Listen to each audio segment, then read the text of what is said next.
series. In today's video, we'll be continuing this series. And the first thing that happens is a formation of a Germo-Franco alliance, a Franco-German alliance. And this alliance is a communist alliance, which is also known as a communist league, because it's communist. That's besides the point. And this shows strength between the two, with nationalists in Italy and Britain staying strong. But during this time, this is where the Italo-Ethiopian War breaks out. And Italy's at a bit of an advantage, because in our timeline, Italy ended up having to be pushed towards Germany. But in this timeline, Britain's not going to push them away, because they're their only ally. Yes, you can't push away your only ally as much as you want to. It's like America can't punish Turkey as much as it wants to. May want to is a key word. And it's just like the world can't be mean to Israel, honestly. The lesson is, I learned, don't invade certain countries. That list includes Israel, Russia, Ukraine. Yeah, it gets bigger every day. Turkey, Sweden in the Holy War, or wait, no, that's not what the war is called. Wrong war.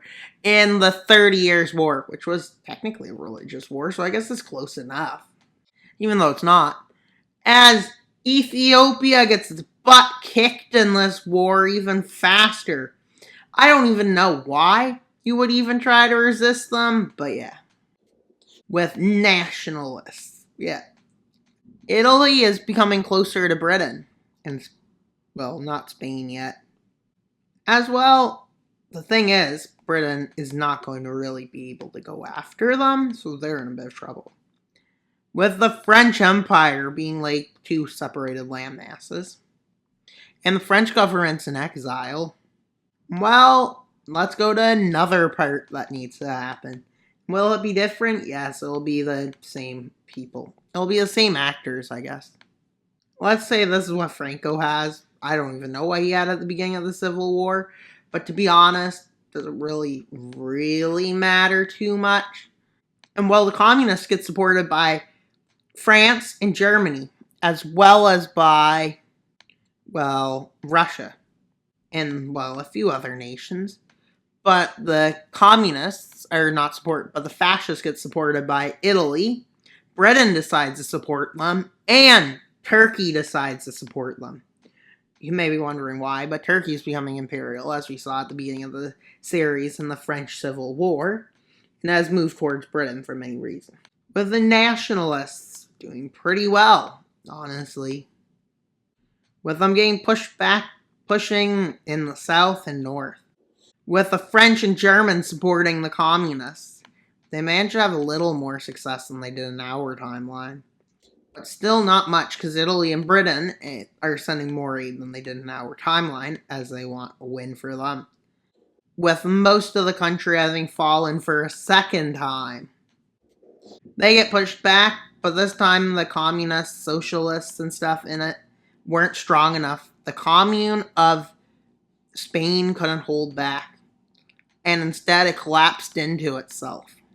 And well, the nationalists aren't giving up colonies. Oh yeah, I forgot Cameroon was still part of France. Wait, did I give independence? No. You don't need to worry about that. With Spain having done that, and well, as we know, the Chinese Civil War is still raging, but I didn't decide to do anything with it, which is kind of crazy. With there being two fascist nations, one nation that wants to expand, and a Britain, and Britain's starting to lean towards them. As they know, there's going to be a war between the communists and the democracies. Well, as you can see, Turkey is probably trying to do weird, whack things there. Hungary's probably still trying to take those lands back, but they can't really. They're in a bit of trouble. Well, Russia's going to try to retake land, and Japan's going to start their war in China in the next episode. But in today's episode, well, guess what? Xinjiang gains its independence. And why is that important? Because it means they're an independent nation now. They just left. Well, in the next episode, we'll be heading to 1930s, where the Second World War starts happening. With a communist victory in Austria in 1937, after the German After Austria, the Communist Party win, the German Communists annexed them, expanding communist control into Austria. And well, that strengthens both Germany and France, while Britain is forced to be dealing with two fascist dictatorships in a nationalist nation. And well, we'll end this video here. In the next video, that will be the start of the Sino-Japanese War. Germany will start expanding more. And that's pretty much all for today's video. Please like, subscribe, and comment. Wild Mapper out, but not until you subscribe. Bye, guys!